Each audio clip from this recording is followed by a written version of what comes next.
আজকের ড্রামাটির নাম almost famous. এই ড্রামাটি অনেক হাস্যকর রোমান্টিক ড্রামা, যেখানে একজন ফেমাস সেলিব্রিটির সাথে একটি মধ্যবিত্ত মেয়ে দেখা হয়, আর তারা পরবর্তীতে কিভাবে ভালোবাসায় জড়িত হয়ে পড়ে তা জানতে হলে ড্রামাটি দেখতে থাকুন। গল্পের শুরুতেই চেংমি ঘুমিয়ে ঘুমিয়ে স্বপ্ন দেখছিল যে সে স্টেজে দর্শকদের সামনে গান গাইছে, আর তাকে গাইতে দেখে দর্শকরা অনেক খুশি হচ্ছে। এরপর তার মা তাকে জাগাতে চলে আসায় তার স্বপ্ন ভেঙে যায়। জানা যায় চেংমির মা তাকে একটি বড় কলেজে ভর্তি করাতে চাইছিল, কিন্তু চেংমির স্বপ্ন ছিল একদিন সে স্টেজে লক্ষ লক্ষ দর্শকদের সামনে গান গাইবে। অন্যদিকে গল্পের হিরো জিকিকে দেখানো হয়। জানা যায় জিকি একজন সেলিব্রিটি, আর তার অনেক ফ্যান ফলোয়িংও রয়েছে, তাই প্রতিদিন জিকিকে দেখার জন্য তার ফ্যান ফলোয়িংরা এসে থাকে। জিকি স্টুডিও পৌঁছে এক এক করে গান চেক করছিল। ঠিক তখনই কারেন্ট চলে যায়, আর সে ভয় পেয়ে লুকিয়ে পড়ে। জানা যায় জিকি অন্ধকারকে খুব ভয় পায়, আর তার এই ভয় ভাঙে একটি মেয়ের গানের গলা শুনে। এরপর জিকি এই মেয়েটিকে খুঁজতে চাইছিল যে এই গানটি গেয়েছিল।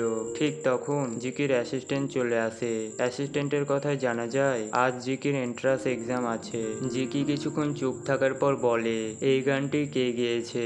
তখন মেয়েটি বলে, গতদিন যেই সব মেয়েরা অডিশন দিয়েছিল তাদেরই এইসব ডেমোগুলি কালেক্ট করা হয়েছে। পরের দৃশ্যে চেংমি নিজের স্বপ্ন পূরণ করার জন্য একটি কলেজে অ্যাডমিশন নিতে যায়, কিন্তু সেখানে জিকি এসেছে শুনে তার ফ্যানরা চেংমিকে ধাক্কা দিয়ে জিকিকে দেখতে যায়, কিন্তু পরে যখন দেখতে পায় এটা জিকি নয়, অন্য একটি মেয়ে, তাই তারা মেয়েটিকে ইগনোর করে চলে যায়, আর তাতে তার খুব রাগ হয়। জিকির বডিগার্ড মেয়েটিকে বলে জিকি আবার পালিয়ে গেছে, কিন্তু মেয়েটি বুঝে যায় যে জিকি কোথায় থাকতে পারে। জিকি একটি কলেজে অ্যাডমিশন নেওয়ার জন্য যায়, কিন্তু সেখানে জিকিকে দেখে ফ্যান ফলোয়িংরা তার পেছন করে, তাই সে ফ্যানেদের থেকে বাঁচার জন্য দৌড়ে পালাতে পালাতে গার্লস টয়লেটে ঢুকে পড়ে, আর চেংমিকে দেখতে পেয়ে তাকে আটকিয়ে নেয়। তখন জিকি বলে, তোমরা আমার পেছন করছো কেন?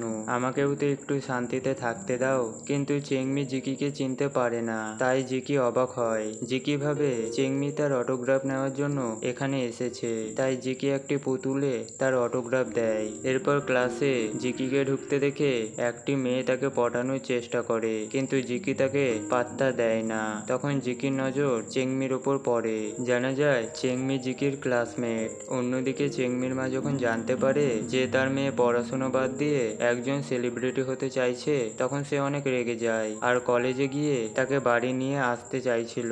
তখন টিচার তার মাকে বুঝিয়ে মানিয়ে নেয়। এরপর চেংমিকে গান গাইতে দেখে জিকি ভাবে এটা সেই মেয়ে যার গান শুনে জিকির ভয় দূর হয়েছিল।